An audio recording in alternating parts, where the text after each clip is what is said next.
Hindi yan tamang daan. Ano ba yan? Wala nga akong nakikita pero mga bungangang naririnig ko Iwan.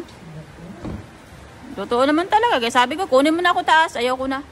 Ano kalaking utang ko kasalanan. Gano'n di ako kabaho. Bunganga ng mga tao. Hindi ko nakikita.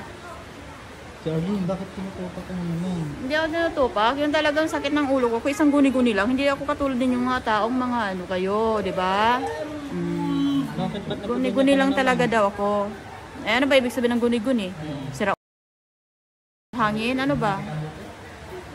Kaya buntis-buntisan lang ng mga tao. Siyempre, ang ulo ko, yung puso ko, di ba? Grabe. Sinusulpong nila mas yung mga kababahan. Problema ko sa sarili ko. Saan mo ako pupunta ngayon? Tapos magano na naman ako ng mga lalaki. Gagawin ka lang hanap na yan. Ba't ganun ba nangyari sa buhay mo? Ha? Ganun ba nangyari sa buhay mo? Oo. Wala, di man ako masaya sa pagiging ano ko ulang araw lang, ilang linggo lang, masaya sa pagsasama. Yun lang, pagdating ng Iwan din. Kasi yung ulo ko nga hindi yan tamang daan. Ano ba yan? Wala nga akong nakikita pero mga bungangang naririnig ko Iwan. Totoo naman talaga. Kaya sabi ko, kunin mo na ako taas. Ayaw ko na. Ano kalaking utang ko kasalanan. Gano'n di ako kabaho. Ayaw ko na. Wala na akong hindi ako. Ba't napaganyan ka na naman? Ha? Ba't napaganyan ka na naman? Ayaw ko na nga Ano bang gagawin ko sa buhay ko? Gusto ko. Alam mo, habang may pag-asa, umisipin yung ganyan. Tapos lulukuhin ka pa ng mga taong maging ano na lang sa'yo yung lesson, yung may nandoko sa'yo, ngayon, huwag kang magpaloko para hindi ka lukuhin, di ba? Napaawa-awa pang tapos di ka nga bayaran ng mga ang gagawin ko sa sarili ko. O sino pa yung mapagbigay, masunurin, sino pa yung maawain, nako magtiti sa hirap at sakit. Tik na yan. Sinusumpong na naman siya. Ayaw ko na. Sawang-sawa na ako sa pagiging tao. Ayaw ko na. Ano ba masasabi mo sa mga taong nanakit sa'yo? Nako. Hindi naman ako katulad ka sa kanila. Mabuti sila. Di ba katulad kung ano daw ako. Malaking bunga nga lang daw ng Panginoon. Guni-guni. Ano ba yung Panginoon sinasabi? Ginamos? Punong kahoy? Ano ba yun? Ganun ang sabi nila sa'yo? Oo.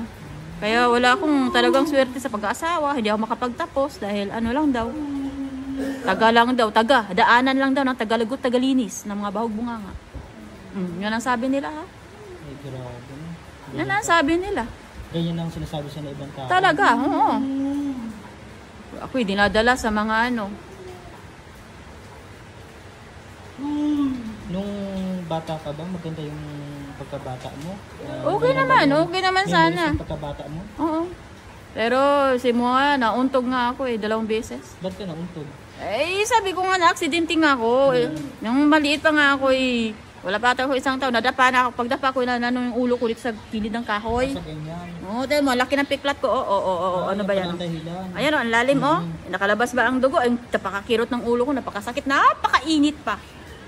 Totoo yun. Talaga, tinapat lang ako galing sa taas na napakainit. Parang plancha ba? Pulang-pula pag ikita mo sa sikat ng araw.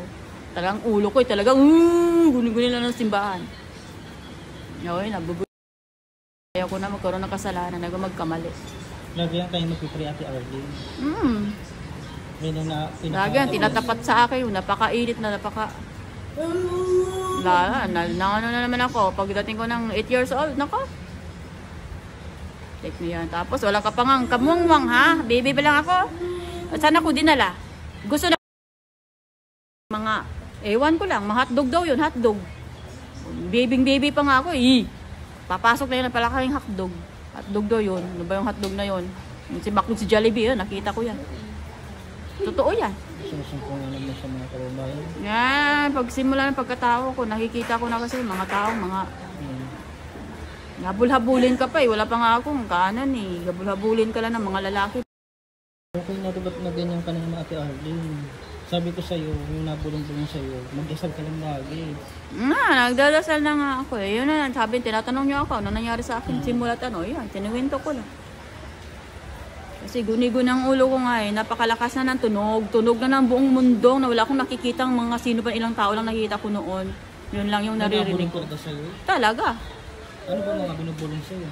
Yung talagang ano, yung parang humihingi ng tulong ba, gawin ko ang tama, wag kong wag akong gagaya sa ibang tao na niluluko.